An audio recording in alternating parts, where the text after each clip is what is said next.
Erokamano Cleophas. Mokwongo ambago mos ne jo manowito ngimagi masira manotimre mar flooding no. To aparo ni disaster preparedness ni en gimoro ma involves planning.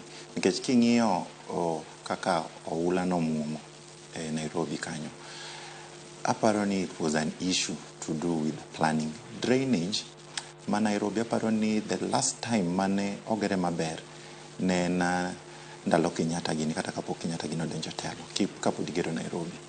Since then ok apar ka wasebedo gi a complete overhaul mar drainage system ma Nairobi. So the capacity manoger ni the drainage system ineno ka over time kaka dhano osemedre Nairobi, ng'eny dhano oseheo that drainage system, mano mokwongo. Mar ariyo, kinde ka kinde ineno ka KMET golo projections koth biro chwe kinde kama, achiel biro timore kama. Onego bed ni county government bedo piny to giwacho ni kama gi projections mowuok, wanyalo keto mikakati mage mondo wane ni kapo ni koth ochwe to kik wabed gi issue mar flooding. Nikech budget mar county assembly kata ma Nairobi, there is a percentage mare onego bed ni keto ibedo placed aside for disaster preparedness. Mane pesa monego bed ni tiyo godo ka emergencies aina gi otimre. Koro mano gima Sakaja bende nyaka ler ne jopiny ni the funds mano bedo set aside for that emergency preparedness ginadi to gitiyo nade. Another issue mineno ka osewach ka en building along wetland areas.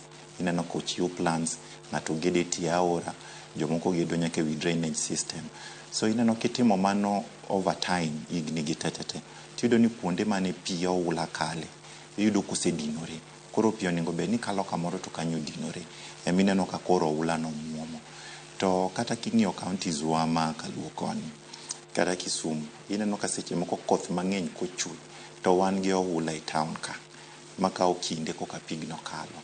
So aparo ni the drainage system ni en gimoro ma counties onego bed piny mondo counties all over gir look that thing. Nikech it's chakre ne lost drainage systems ma wan godo osekawo kinde. So aparo ni en gimoro monego bed ni gi prioritize to gineno how they can expand that drainage system, nikech population bende omedre mondo kata for that population mosedonjo. Ma ok en tielo mokwongo ma waneno ka koth ma kama bende chwe kata e gwengewa kamoro amora ma gigi bende wayude. Debed ni sirkande mag kaunti ong'e gima gitimo kata jogi matimo gik ma nyalo miyo kata marocho chenro ma oketi mago mag rito lai ma pi luwo ma pi oula ntiere godo, iyudo kanyo ka oketo omenda to ti kode e yo makare. Gin gik moko manya bedo ni adier timore counties, manya bedo ni ikruok malong'o ni ok chope e yo makare. Erokamano Cleophas. Brenda nowacho gimoro ni iyudo ni kar urban planning department ka seche moko ineno kichiwo permits mondo ng'ato ged kamoro kata ng'ato ket structure kumoko onego bed ni oketo. So idhi yudo ni one of the problems machando kendo mamiyo wach oula ni bedo en that permits moko michiwo e yo mok kare, corruption. Number 2, aparo ni kendo it could be an issue gi staffing. Oket jok mage e these departments mondo ti tijni. Nikech ing'e ni kiketo jok ma competent tidhi yudo ka tich nyalo dhi ni mayot. To kata mano nyaka bed ni ichiwo budget moromo tijno.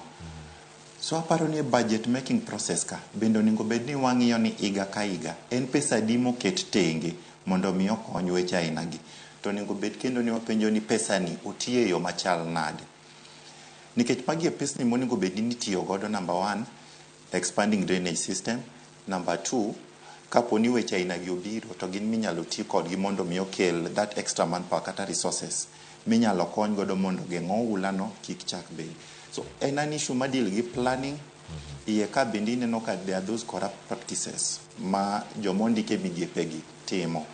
So kiriwo mago kanyakla tineno ka shida ni biro higa ka higa. Erokamano ya Seth. Agin wadano mondo walor twak machalo kamae. Pia wote mondo nyokar kamada nasoma chiel kama owuok kuom Dr. Jerry Okelo. Penyna Brenda ni bende oparo